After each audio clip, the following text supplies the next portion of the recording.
नमस्कार, knocking-news.com में आपका स्वागत है। मैं हूं गिरिजेश वशिष्ठ। ये एक स्पेशल वीडियो है, स्पेशल टाइम पे बीच में डाल रहा हूं और इसकी वजह यह है कि कुछ पत्रकार इस देश के करीब 30 के आसपास बताए जा रहे हैं। 30 पत्रकार, इसके अलावा इसमें कुछ विसिल ब्लोअर्स वगैरह वगैरह भी हैं। उनके घर पे अचानक दिल्ली पुलिस की टीम पहुंची।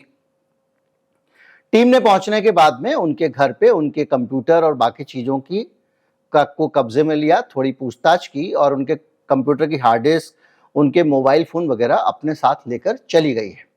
दिल्ली पुलिस की स्पेशल सेल की टीम है जिसने ये कार्रवाई की है। जब ये कार्रवाई होती है तो इस कार्रवाई के साथ में बहुत सारे इसमें ऐसे पत्रकार भी हैं जिनको आप जानते हो, रुमलेश जी हैं, आपका अविसार हैं, बहुत सारे लोग हैं। न्यूज़ क्लिक से जुड़ा हुआ ये मामला है। आज हम समझेंगे कि मामला क्या है, इस मामले को लेकर चिंता की बात क्या है और ये सब लोग किस मामले में फंसे हैं। कोशिश करेंगे कि एक अच्छे पत्रकार के तौर पर हम पत्रकार बिरादरी का अंध समर्थन करने के बजाय कुछ ऐसे तथ्य आपके सामने रखें जो न्यूट्रल हैं, जो इनके पक्ष में भी जा सकते हैं, खिलाफ भी जा सकते हैं। ईमानदारी से आपको कम्युनिकेट करेंगे, लेकिन भरोसा रखिए इन छापों से मैं डरा नहीं हूं और इस वीडियो का टोन भी कतई बदलने वाला नहीं है। लेकिन सच सामने आएगा, सच में भावनाएं कम होंगी ताकि आप सूचना से अवगत हो सके। मैं अभी आया।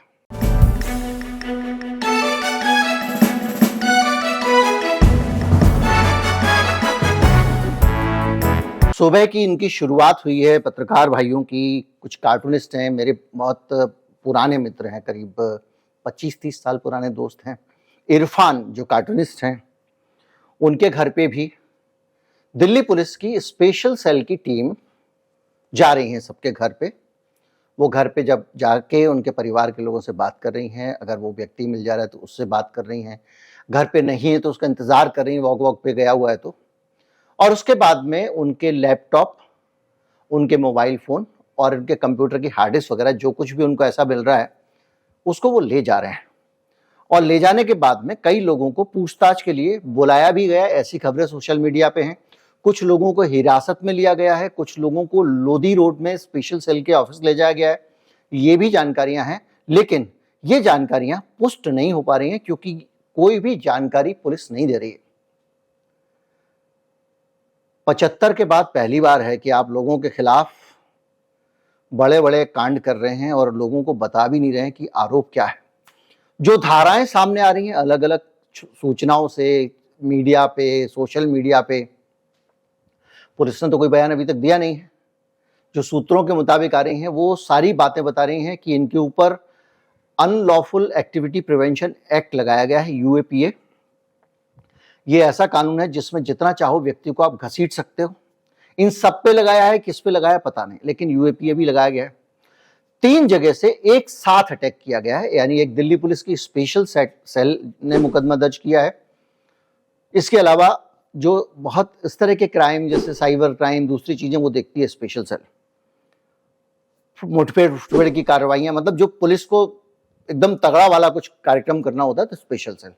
इसके अलावा ईडी है, इसमें इन्फोर्समेंट डायरेक्टरेट है और इन्फोर्समेंट डायरेक्टरेट का काम यह है कि जो पैसा है वो उसकी मनी लॉन्ड्रिंग, उसका इधर उधर लेन देन वगैरह वगैरह की उसमें कार्रवाई है। इसके अलावा ईओडब्ल्यू, इकोनॉमिक ऑफेंस विंग, आर्थिक अपराध शाखा, उसने भी एक मुकदमा दर्ज किया है। तो आपको 3-4 तरह से घेरा गया है और ये लोग, अगर मान लीजिए एक जगह आपकी इंक्वायरी होती है, एक जगह पूछताछ हो जाती है, तो दूसरी जगह आपको पूछताछ के लिए बुला लिया जाएगा, तीसरी जगह बुला लिया जाएगा और कोई ना कोई कहीं ना कहीं अगर उसने लपेट दिया तो आप गए अंदर। और जिनके ऊपर यूएपीए लगा हुआ है और जिनके ऊपर देश के खिलाफ युद्ध छेड़ने जैसे आरोप लगाए गए हैं, उन लोगों को तो 24 घंटे में अदालत में पेश करना होगा, ऐसा भी नहीं। उनकी जमानत का भी ऐसा नहीं है। इस कानून के प्रावधान बहुत टेढ़े हैं। मैं इस प्रोग्राम में आगे जाके आपको बताऊंगा कि यूएपीए लगने के बाद में किसी भी व्यक्ति जिस पे लगाई जाए उसकी जिंदगी से लोकतंत्र कैसे खत्म हो जाता है, ये आप समझेंगे। खैर, अभी ये कानून पे ये के ऊपर मामले क्यों बन रहे हैं, ये इतने सारे मामले क्यों बन रहे हैं, तो जो मामला समझ के आ रहा है वो अभी तक की जानकारी के हिसाब से न्यूज़ क्लिक वाला केस है। न्यूज़ क्लिक एक वेबसाइट है और न्यूज़ क्लिक ने जो है वो उसके ऊपर अलग अलग जगहों से बहुत सारे जैसे बुद्धिजीवी हैं, मान लीजिए मैं भी जाके न्यूज़ क्लिक पे अपना एक प्रोग्राम दे दूं न्यूज़ क्लिक पे, कोई कार्टूनिस्ट है वो न्यूज़ क्लिक के लिए कार्टून बना रहा है, ऐसे देश भर में पत्रकार लोग, अलग अलग लोग जो है वो न्यूज़ क्लिक के कार्यक्रमों में या तो शामिल होते हैं या अपने प्रोग्राम बनाकर देते हैं। क्यों देते हैं? क्योंकि न्यूज़ क्लिक एक ऐसा प्लेटफॉर्म है जो उनकी सेवाएं खरीद लेता है। जैसे आप सत्यनिधि पे जाएंगे, 1 घंटे बैठेंगे, आ जाएंगे, उनके पास पैसे नहीं है तो वो देते नहीं है। कई लोग ऐसे हैं, जैसे हमारे यहाँ पे भी ये होता है कि जो हमारे जो गेस्ट आते हैं उसमें हम देखते हैं, क्योंकि हमारा जैसे मान लीजिए कोई एक सामाजिक कार्यकर्ता है, हम उसको पैसे नहीं देंगे। पॉलिटिकल पार्टी का आदमी हम पैसे नहीं देंगे कि वो अपना जो काम कर रहा है उसका हिस्सा है कि वो यहाँ के अपनी बात रखे। लेकिन मान लीजिए अगर कोई पत्रकार यहाँ पर भागीदारी निभाता है तो मुझे भी लगता है कि 1 घंटा उन्होंने दिया है तो एक मानदेय, पत्रकार की मेहनत की कीमत कितनी भी दी जाए कम है, तो एक सम्मान राशि आप देते हैं। जितने न्यूज़ चैनल्स हैं उन पर जितने भी लोग आते हैं, जितने भी गेस्ट आते हैं, जैसे उर्मिलेश जी भी कहीं पे जाते हैं, इन सब लोगों को न्यूज़ चैनल्स एक लिफाफे में बंद रख के एक रकम देते हैं। आप सेमिनार में भी भाषण में जाएंगे, एक पैसा मिलता है, वो एक मानदेय राशि, एक सम्मान राशि है कि आप आए हैं भाई, इतनी दूर आपने समय दिया, सब कुछ दिया और आपने ज्ञान दिया, तो भाई आपका भी घर परिवार है, तो हम आपको मेहनताना तो नहीं दे सकते, मानदेय दे सकते हैं, आपके सम्मान कर सकते हैं। तो इस तरह से जो पत्रकार बाकी लोगों का सम्मान किया जाता है और कुछ राशि उनको दी जाती है। ये सारे लोग जो है वो न्यूज़ क्लिक पे प्रोग्राम बनाते थे। प्रवीर पुरकायस्थ जो है वो न्यूज़ क्लिक चलाते हैं और वो इन सभी लोगों को, खास तौर पे ऐसे लोगों को वहाँ प्लेटफॉर्म मिल जाता था जिनको बुलाने से चैनल्स डरते हैं, क्योंकि हर तरफ गोदी वातावरण है। तो उसके बीच में न्यूज़ क्लिक इन लोगों को बुला लेता था। ये लोग अपना, कई लोग प्रोग्राम करते थे वहाँ पे, कई लोग जैसे अविसार शर्मा प्रोग्राम किया करते थे, जैसे न्यूज़ क्लिक पे उर्मिलेश जी प्रोग्राम किया करते थे, उसी तरह से इरफान जैसे न्यूज़ क्लिक पे कार्टून बनाते थे। तो इस तरह से बहुत सारे लोग, 30 लोग हैं, वो अपना अपना प्रोग्राम किया करते थे और जाके वहाँ पे जानकारियाँ अपना श्रम देते थे, ऐसे समझ लीजिए। उसके बदले न्यूज़ क्लिक उनको पैसे देता था, जैसे उनको न्यूज़ चैनल में मिलते हैं, जैसे दूसरी जगह पे मिलते हैं। वो पैसे कितने होते थे ये भी बड़ा सवाल है। किसी को एक चेक 1000 रुपये का होता है, किसी को 2000 रुपये का होता है। इससे ज़्यादा पैसे लोगों को कोई भी नहीं देता। ऐसा नहीं है कि 5000 रुपये मिल जाए आपको, वहाँ पर आपने आधे घंटे का प्रोग्राम बनाया। कोई दे भी सकता है, कोई बड़ा संस्थान हो, लेकिन इसका कोई तय रेट तो होता नहीं है। जिसके दिल में जितनी इज्जत हो वैसा मामला है। तो ये एक इन लोगों का मामला था। इन लोगों को न्यूज़ क्लिक से ये पैसे मिलते थे, तो इसलिए ये लोग न्यूज़ क्लिक से जुड़े हुए थे। तो न्यूज़ क्लिक के ऊपर जब सवाल उठे तो सरकार को एक मौका मिला और सरकार को लगा कि इनको न्यूज़ क्लिक के मामले में लपेट दिया जाए। अब न्यूज़ क्लिक पे क्या आरोप लगे इस पे मैं आता हूं। उससे पहले मैं आपको मोदी जी जो है वो किस एजेंडे के तहत ये कर रहे हैं ये समझा दूं, क्योंकि ये जानना बहुत जरूरी है। देखिए, 2024 में ठाकुर तो गियो, और ये बात ठाकुर को भी पता लग गई है। ठाकुर का महिला आरक्षण का दांव फेल हो गया है, हिंदुत्व वाला मामला भी फेल हो गया है, क्योंकि ये एक बड़ा आ गया है मामला। कौन सा वाला? जाति जनगणना, दूसरी चीजों का। कर्मचारी ओपीएस एनपीएस में नाराज हैं। किसान, पहले ही किसान बिल बात को लेकर अभी तक बिल वापस नहीं हुए। मोदी जी ने कहा था वापस ले लेंगे, वापस नहीं हुए। ये सोच रहे हैं कि वापस देखेंगे कभी बाद में मौका मिला तो, नहीं तो उनको एक्सपायर हो जाने देंगे। तो इस तरह की चीजें, और बीच बीच में उन बिल की तारीफ भी होती रहती है। तो अब मसला जो है, नए नए नैरेटिव बनाए जा रहे हैं। भोपाल में मोदी जी गए थे 2-3 दिन पहले। भोपाल में उन्होंने भाषण दिया कि कांग्रेस खत्म है, उसको अब अर्बन नक्सल चला रहे हैं। कौन चला रहे हैं? अर्बन नक्सल। यानी अर्बन नक्सल तो कुछ होता नहीं, ये एक शब्द दिया है सोशल मीडिया से, और वो शब्द ये दिया गया है कि जो लोग वामपंथी या विचारधारा के लोग हैं, जो लेफ्टिस्ट लोग हैं, उनको अर्बन नक्सल का टीका लगा दो। अर्बन नक्सल का टीका बीजेपी क्यों लगाना चाहती है? अर्बन नक्सल का टीका बीजेपी इसलिए लगाना चाहती है क्योंकि वो आरएसएस की विचारधारा की एकदम उलट विचारधारा है। इधर आरएसएस तो उधर वो, एक तरफ लेफ्ट होता है, राइट होता है। पूरी दुनिया में जितने भी पॉलिटिकल स्ट्रक्चर हैं उसमें 2 विचारधाराएं, एक लेफ्ट और एक राइट होती है। कुछ दक्षिणपंथी होते हैं, राइटिस्ट होते हैं, कुछ वामपंथी होते हैं, पूरी दुनिया में होते हैं। ये इस शब्द का उदय पेरिस कम्यून में, फ्रांस में हुआ था। जो लोग बाईं तरफ बैठे थे आसंदी के, उनको लेफ्टिस्ट कहा गया। जो दाहिनी तरफ बैठे थे उनको राइटिस्ट कहा गया। जो लेफ्टिस्ट होते हैं वो ज्यादातर जो है वो लिबरल होते हैं, वेलफेयर स्टेट की बात करते हैं, आम जनता की बात करते हैं, गरीब गुरबों की बात करते हैं। राइटिस्ट जो होते हैं वो परंपरावादी होते हैं, पुरानी चीज़ों की बाकी बाकी वो सब चीज़ें। तो जो भी है, लेफ्टिस्ट जो हैं उनके साथ में एक वैचारिक मतभेद शुरू से रहा है। अब मोदी जी के पास में 2019 के टाइम पे एक रास्ता बचा है जिसको वो अपनाना चाहते हैं। रास्ते वो और भी निकालेंगे, बहुत तेज हैं, इसमें कोई शक नहीं।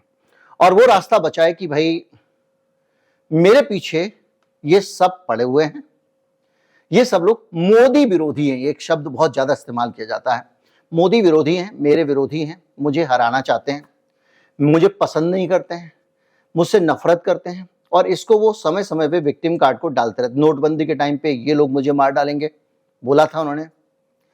कभी वो कहते हैं कि जो है ये मैं एक पिछड़ा बेटा हूं, तो ये इनको बर्दाश्त नहीं हो रहा हूं, मैं ये हूं, मैं किसी से डरता नहीं हूं, मैं तो झोला उठा के चल दूंगा, ये सब बात वो बोलते हैं। तो उसमें वो हर जगह ये कहते हैं कि मैं सबके निशाने पर हूं।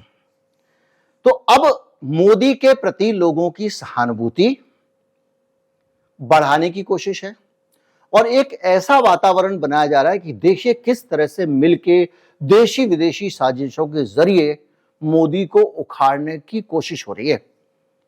और मोदी को अगर कोई आदमी बचा सकता है तो वो भारत माता के सपूत हूं मैं, और आप ही लोग भारतवासी बचा सकते हो। तो नैरेटिव क्या है? स्कूल में बच्चा शैतानी करते हुए पकड़ा जाता है, मम्मी घर पे पूछती है, कहती है वो मैडम मुझसे चिढ़ती है इसलिए पकड़ लिया। मेरिट गायब हो जाती है, गलत हो सही हो ये गायब हो जाता है। ये हो जाता है कि किसने कहा, वो तो मोदी विरोधी है, वो तो बोलेगा ही, भाई सड़क किनारे पेशाब क्यों कर रहे हो, वो तो हमारा विरोधी है ना, इसलिए बोलता है। फिर आदमी ये भूल जाता है कि भैया नहीं, ये गलत बात कर रहा था या सही कर रहा था, हमारा काम क्या है, एम्पायर है, हमको क्या देखना चाहिए गलत या सही क्या है। तो वो क्या कर रहा है कि गलत या सही की जगह एम्पायर पे उंगली उठा रहा है। ये चिढ़ता है मुझसे इसलिए मुझे आउट दे दिया, नो बॉल इसने इसलिए दे दी क्योंकि ये चिढ़ता है मुझसे। तो ये चिढ़ता है मुझसे, मेरे दुश्मन, वामपंथी मेरे दुश्मन, वामी मेरे दुश्मन, ये सब अर्बन नक्सल्स मेरे दुश्मन, और मैं इनको एक एक को ठीक कर दूंगा और इन अर्बन नक्सल से हिसाब में चुकता करूंगा। तो 2019 के लिए जब आप ये देखेंगे कि ये अर्बन नक्सल्स हैं, ये देश के दुश्मन हैं और ये मोदी देशभक्त है, इसको बर्दाश्त नहीं कर पा रहे हैं, इसको हटाना चाहते हैं। 2024 के लिए ये एक नया नैरेटिव पैदा किया जा रहा है, गढ़ा जा रहा है धीरे धीरे करके। आप अभी इसको देख लेंगे और आने वाले समय में यही दोहराया जाएगा। भोपाल से इसकी शुरुआत हुई। अब इन लोगों को, जिन लोगों को उठाया है, पकड़ा है, इन सब लोगों को पकड़ा है, उठाया नहीं पता, लेकिन ये लोग जो निशाने पे हैं, इन सब लोगों को एक तरफ से एक सवालिया निशान इनके ऊपर लगा दिया। ये कौन लोग हैं? ये वो लोग हैं जो गोदी मीडिया का दौर रहा हो, कोई भी दौर रहा हो, कितना भी खतरनाक दौर रहा हो, ये खुलकर बोलते रहे। तो अब क्या होगा कि जब ये बोलेंगे तो इन पर सवालिया निशान लग जाएगा, तुम तो न्यूज क्लिक वाले मामले में थे, तुम्हारे खिलाफ तो मुकदमा था, तुम किस मुंह से बात कर रहे हो, तुम तो मोदी विरोधी हो। तो 24 के लिए जो आवाजें उंगलियां उठा रही थी आपके ऊपर, आपने उनको बना दिया संदिग्ध। एक तो ये वजह है, ये एजेंडा है जो इसके पीछे आया हुआ है। अब हम समझते हैं आगे इस मामले को कि न्यूज क्लिक के पास में जो पैसा था उसको लेकर विवाद क्या है। एक नोवेल रॉय सिंघम है, वो अमेरिका में रहते हैं, एनआरआई हैं और बहुत ज्यादा अमीर आदमी हैं, सॉफ्टवेयर कंपनी अपनी चलाया करते थे और वो पूरी दुनिया में ऐसी विचारधारा की चीजों को बढ़ावा देते हैं जो अमेरिका के कैपिटलिस्ट हेट एजेंडा के खिलाफ हो। कैसे? जैसे कि वो अमेरिका में जो लोग ये कैंपेन चलाते हैं, ऐसे सामाजिक कार्यकर्ता, उनका एनजीओ भी है जो ये कैंपेन चलाते हैं कि एशियंस के खिलाफ नफरत मत करो, चीन हमारा दुश्मन नहीं है। इसके साथ साथ वो लोग ये बोलते हैं कि शीत युद्ध बंद करिए, नो कोल्ड वॉर। इस तरह की आइडियोलॉजी वालों को नोवेल रॉय सिंघम अपनी तरफ से, जो उन्होंने अपनी कंपनी बेच दी, बहुत बड़े आईटी होंचो थे, वो पैसा उनके पास है तो वहां देते हैं। जैसे बिल गेट आपने देखा होगा, अलग अलग चीजों में बहुत सारी फंडिंग करता है, अलग अलग जगहों पर पूरी दुनिया में। किस पे करेगा? जो उसको एजेंडा सूट करता है। जैसे कि जॉर्ज सोरोस है, जॉर्ज सोरोस को चूंकि उसके अपने ही देश में बहुत सारा अन्याय सहना पड़ा, तो दुनिया का बहुत बड़ा अमीर आदमी बनने के बाद उसने पूरी दुनिया में जो लोग भी उस अन्याय के खिलाफ लड़ते हैं उनको वो पैसे देता है। तो नोवेल रॉय सिंघम जो है, ये आदमी वामपंथी विचारधारा और अमेरिकन इंपीरियलिज्म के खिलाफ जहां पे भी बातें हो रही होती है वहां लोगों को मदद देता है। तो नोवेल रॉय सिंघम के खजाने से कुछ पैसा न्यूज क्लिक को भी मिला। न्यूज क्लिक एक इंडिपेंडेंट मीडिया ऑर्गेनाइजेशन है, उसके पास में अगर कोई फंड कर रहा है नोवेल रॉय सिंघम का ऐसा कोई खराब रिकॉर्ड नहीं है, और वो जो फंडिंग कर रहा है वो अमेरिका में बैठ के कर रहा है। और ये पूरी कहानी कि न्यूज क्लिक को पैसा मिलता है, किस किस को पैसा मिलता है, नोवेल रॉय सिंघम क्या करता है, ये न्यूयॉर्क टाइम्स ने तफसील से छापी। लेकिन न्यूयॉर्क टाइम्स की खबर को छापने के बाद भी अमेरिका में कोई भी एक्शन उसके खिलाफ नहीं लिया गया, जबकि आरोप ये कहते हैं कि वो अमेरिका के खिलाफ कैंपेन चलाता है। नोवेल रॉय सिंघम वैसे ही काम कर रहा है, वैसे ही नॉन प्रॉफिट ऑर्गेनाइजेशन होने के कारण अमेरिका में उसको टैक्स से छूट दी जा रही है। न्यूयॉर्क टाइम्स की रिपोर्ट छपने के बाद में, दुनिया भर की उनके ऊपर आरोप लगने के बाद में और न्यूज क्लिक वाला मामला आने के बाद भी अमेरिका की तरफ से उनको बदस्तूर फंडिंग मिल रही है। नोवेल रॉय सिंघम को पैसे मिल रहे हैं। नोवेल रॉय सिंघम ने 9,59,00,000 FDI foreign direct investment news click company में किया। न्यूज क्लिक वालों को का कार्यक्रम अच्छा लगता है उनको, उन्होंने किया।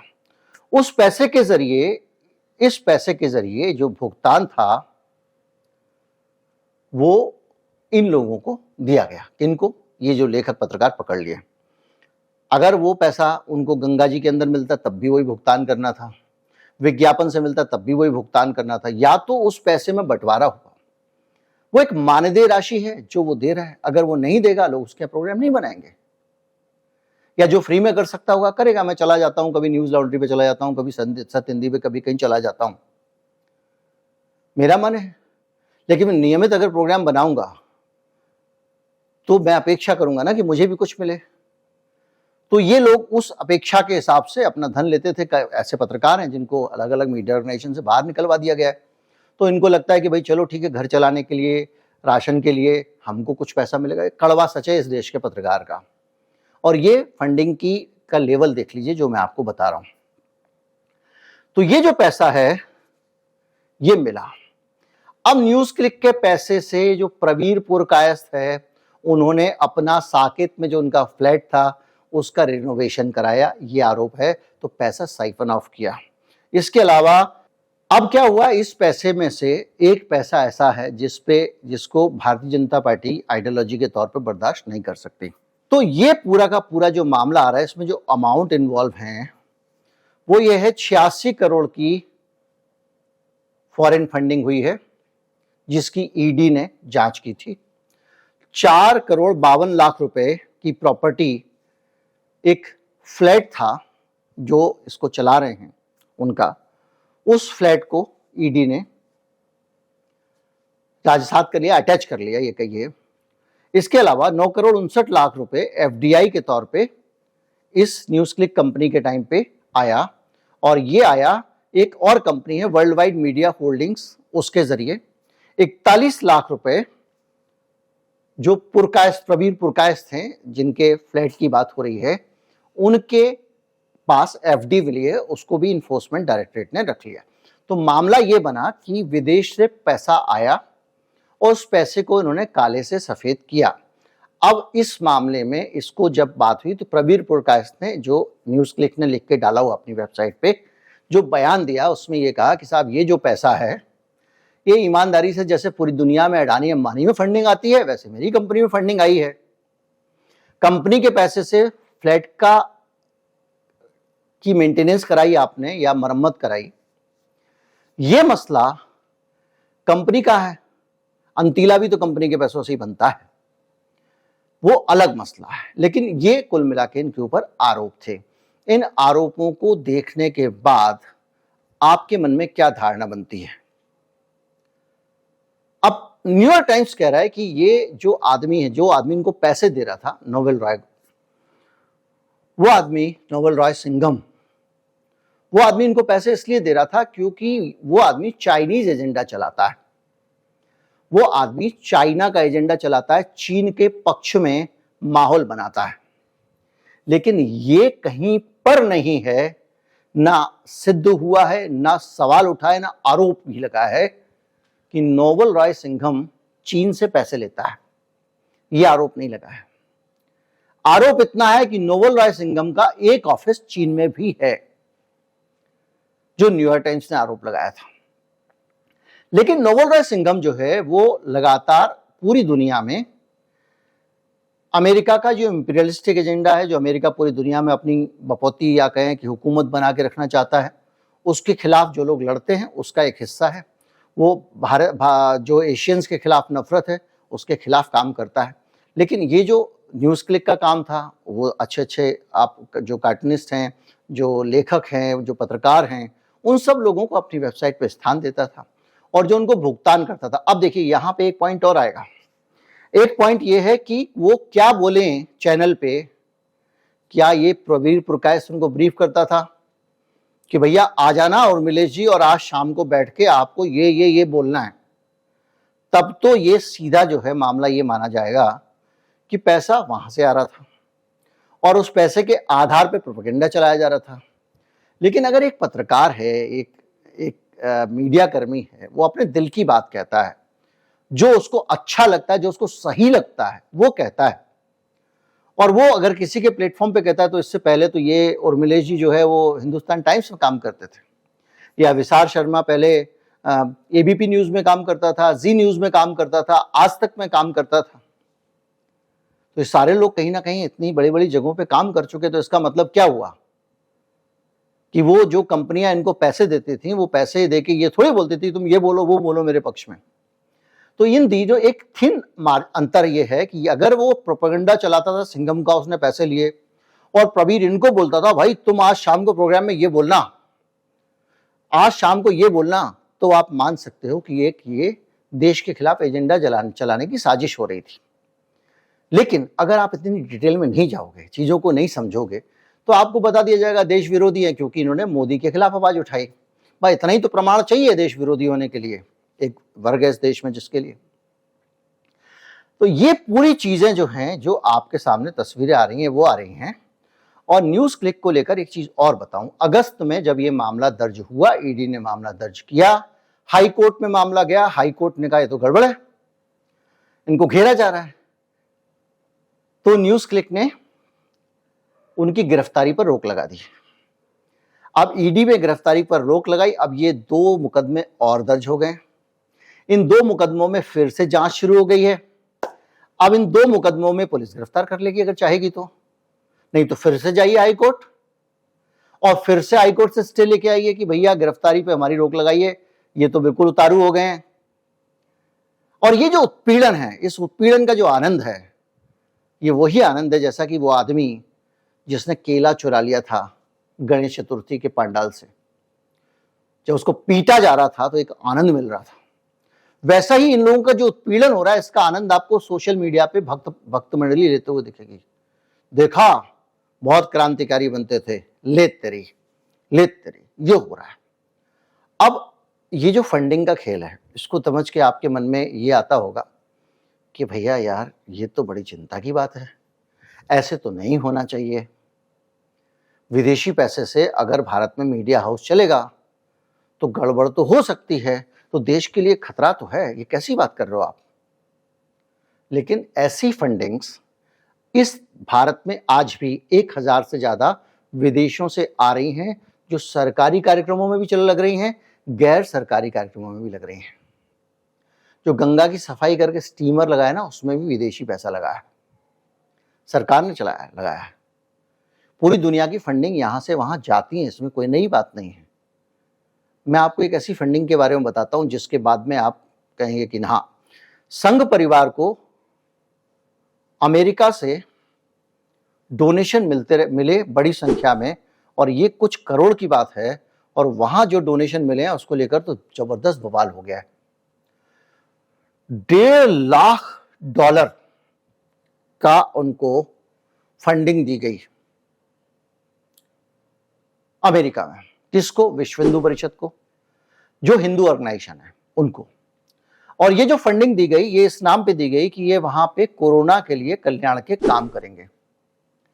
तो सवाल उठा कि आपने इनको कोरोना के लिए फंडिंग दी कैसे? ये तो हिंदू मिलिटेंट ऑर्गेनाइजेशन है, हिंदू आतंकवादी संगठन है। आप कहेंगे दिमाग खराब हो गया क्या, आप आतंकवादी संगठन बोल रहे हैं? लेकिन सीआईए ने वीएचपी, विश्व हिंदू परिषद और बजरंग दल को धार्मिक आतंकवादी संगठन, धार्मिक उग्रवादी संगठन, मिलिटेंट टेररिस्ट नहीं लिखा, धार्मिक उग्रवादी संगठन लिस्ट किया हुआ है। कहां पे किया हुआ है? जो एक वर्ल्ड फैक्ट बुक बनाता है सीआईए, जिसमें दुनिया की सच्चाइयां लिखने का दावा करता है वो, उसके अंदर उसने वीएचपी और आरएस बजरंग दल को हिंदू मिलिटेंट ग्रुप लिखा हुआ है। कब लिखा है ये? 19 में, मोदी जी की सरकार थी इस देश में। कोई विरोध सुना हो आपने तो बता देना मुझे। तो अब ये सवाल उठा कि आपने जो हिंदू मिलिटेंट ऑर्गेनाइजेशन है, आप ही के मुताबिक जो हिंदू राइट विंग ग्रुप है, राइट विंग होना कोई गौरव की बात कभी कहीं नहीं मानी जाती है, उसको आपने 8,33,000 जो फेडरल कोविड फंड था, 1.5 लाख अलग था और अलग था कुल मिला के, वो आपने कैसे दे दिया? $8,33,000 हैं ये, 80 से गुणा कर लीजिए, वैसे तो 80 से ऊपर, बहुत ऊपर ही रहता है डॉलर। और ये जो 8-9 करोड़ रुपया न्यूज क्लिक को मिला हुआ है, इस 9 करोड़ रुपए से 10 गुना पैसा है वो, जो वहां पे, बल्कि 8,33,000 तो बहुत होता है सर डॉलर। तो फंडिंग तो वो भी है, फंडिंग वो भी है जो टीके के प्रचार के लिए, कोविड के लिए, दूसरी चीजों के लिए बिल गेट्स भारत में करते रहे। इस तरह से जब दुनिया गोल है, पूरी दुनिया एक है, तो अलग अलग जगह से यहाँ के वहां के संगठन, संस्था, एनजीओ एक दूसरे देश में लोगों की मदद करते रहते हैं। अगर आप इसको सीधे तरीके से देखें, ये सरकारी आरोपों को एक तरफ रख दें, तो एक न्यूज ऑर्गेनाइजेशन है, अच्छा काम कर रहा है, इंडिपेंडेंट ऑर्गेनाइजेशन है, जनता के पैसे से काम कर रहा है, जनता के लिए काम कर रहा है, तो क्यों ना हम उस ऑर्गेनाइजेशन को कुछ पैसे दे दें, क्योंकि वो जो काम कर रहा है वो विचारधारा मुझे पसंद है। इसी तरह से नवल राय सिंघन ने इनको पैसे दे दिए। अब रहा सवाल मनी लॉन्ड्रिंग का, एक सवाल आपका पूछने का मन कर रहा होगा, अमिताभ बच्चन के खिलाफ मनी लॉन्ड्रिंग का केस लगा, पनामा पेपर्स सब जानते हैं,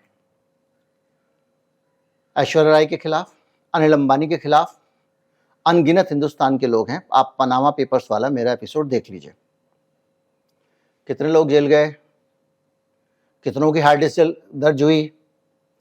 बगल का हमारा पड़ोसी देश है, हमसाया मुल्क, उसका प्रधानमंत्री आज तक अपने ही देश में नहीं घुस पाया। समान पनामा पेपर्स वाले आरोप लगे थे नवाज शरीफ पे। दुनिया भर में नेताओं के खिलाफ पनामा पेपर्स के बाद बड़ी कार्रवाई हुई, वो ही मनी लॉन्ड्रिंग थी। यहां तो विदेश से 9 करोड़ रुपया एक ट्रस्ट ने, जो नवल राय सिंघम का ट्रस्ट है, उसने दान कर दिया एक समाचार संगठन को, इतने में ही गुनाह हो गया। वहां पैसा, यहां का पैसा जाके और विदेशों में, ऑफशोर कंट्रीज में, अलग अलग कंपनियों में लगाना और उस पैसे को घुमाना और घुमा के पैसे को अपने पास लेके आना, टैक्स बचाना, ये काम किया गया था। ये ज्यादा बड़ा देश के प्रति गुनाह था, लेकिन उस पे कोई सरगर्मी नहीं। मेरे ख्याल से जितना बेशर्मी से पनामा पेपर्स को भारत में दबाया गया, उतना दुनिया में कहीं नहीं दबाया गया। और पनामा पेपर्स का पता लगने के बाद भी आपका अडानी हिंडनबर्ग खुलासा होता है, इतना पहले आपको पता चल गया था कि यह खेल होता है विदेशों की धरती से, और इस खेल को रोकना चाहिए, क्योंकि इससे भारत में मनी लॉन्ड्रिंग होती है, ये इसका जरिया है, रिश्वतखोरी का जरिया है, भ्रष्टाचार का जरिया है। लेकिन वो यथावत चल रहा है। उसको रोकने के लिए सरकार ने क्या किया? ऑफशोर कंपनियों के इन्वेस्टमेंट को रोका क्या? अरे पता चलता है कि भारत में जो एफडीआई आ रहा है, उसमें एक बड़ा हिस्सा इसी तरह का एफडीआई है, यानी भारत के आदमी ने चोरी की, रिश्वत खाई या करप्शन किया या जो भी किया, उस पैसे से एक कंपनी में पैसा लगा दिया, एक कंपनी के शेयर खरीद लिए, और वो कंपनी कौड़ियों के दाम में 10 करोड़ रुपया इन्होंने लगाया, मान लीजिए कंपनी में, वो 1 करोड़ में इन्होंने ही दूसरी कंपनी को खरीद लिया, और वो 1 करोड़ में ऐसे करके पूरा रूटीन हो गया। मैंने बताया था यहाँ से पैसा कैसे भेजा जाता है, बहुत कुछ बता चुका हूं मैं आपको, पंडोरा पेपर्स में भी, पनामा पेपर्स में भी। तो कहानी जो है ना, कहीं पे भी आप जाएं, मुझे फर्स्ट इंप्रेशन में ये कोई ऐसा मामला नहीं लगता जिसमें विदेशी पैसे लेके देश के खिलाफ साजिश की जा रही हो, जिसको बार बार दोहराया जाएगा। मुझे एक ऐसा मामला भी नहीं लगता जो कांग्रेस पार्टी को वामपंथी चला रहे हैं और एक साजिश कर रहे हैं बीजेपी के खिलाफ, ऐसा भी नहीं लगता। मामला सिर्फ इतना है कि अब बीजेपी को एक ऐसा एजेंडा चाहिए जो मार्केट में बिक जाए। डूबता हुआ आदमी तिनके पकड़ रहा है। कभी उन्होंने पकड़ लिया महिला आरक्षण, नहीं चला। अब ये ओपीएस वाला मामला उनके सर पे बड़ा आ गया। उनके पास मौका था लागू करने का, जब हिमाचल लागू कर रहा था, दूसरे राज्य राजस्थान लागू कर रहा था, छत्तीसगढ़ कर रहा था, झारखंड कर रहा था, नहीं किया, वो भी उनके खिलाफ चला गया। अब ये महिला आरक्षण लाए तो उसमें भी मामला हो गया पिछड़े वाला। अब ये जो जाति जनगणना आ गई है, तो इतना सारा घेराबंदी के बीच में एक तो आप इसके ऊपर बात ना करो, क्योंकि अब ये जिनको पीटा है ये रोएंगे, तो इनके बारे में बात करेंगे। मैं भी अलग से बुलेटिन बना रहा हूं, तो जब आप इसके बारे में बात करेंगे तो आप कुछ देर के लिए पिछड़े आरक्षण पे बात ना करें, ये बात ना करें कि अब मोदी जी के ऊपर बहुत खतरनाक संकट आ गया है, एक अटेंशन भी डाइवर्ट हो जाएगी, इसलिए टाइमिंग भी ये रख लो। आगे चुनाव के लिए एजेंडा भी है। अब ये जितने लोग जा रहे हैं, जिन लोगों को पकड़ा जाएगा, समझ लीजिए इनको बहुत अच्छी तरीके से लपेटा जाएगा। ये आसानी से छूटने वाली स्थिति नहीं बन रही है। ये अलग बात है इन 30 लोगों में से कितनों को वो लोग चुनते हैं। बहरहाल देश में लोकतंत्र है, जबरदस्त तगड़ा वाला लोकतंत्र है। इस लोकतंत्र का आनंद लेना चाहिए, और जब जब आवाजें कहीं पे शांत कराने की कोशिश हो, आपकी आवाज की बुलंदी बढ़ जानी चाहिए। क्योंकि चेगवेरा लिखता है कि मैं गया और मुझे कब्रिस्तान में ऐसे लोगों की लाशें भी मिली जो ये सोचकर नहीं बोले थे कि चुप रहे तो जिंदा बच जाएंगे। वीडियो को ज़्यादा से ज़्यादा लोगों तक पहुंचाएं, चैनल को सब्सक्राइब कर लें। नमस्कार, जय हिंद।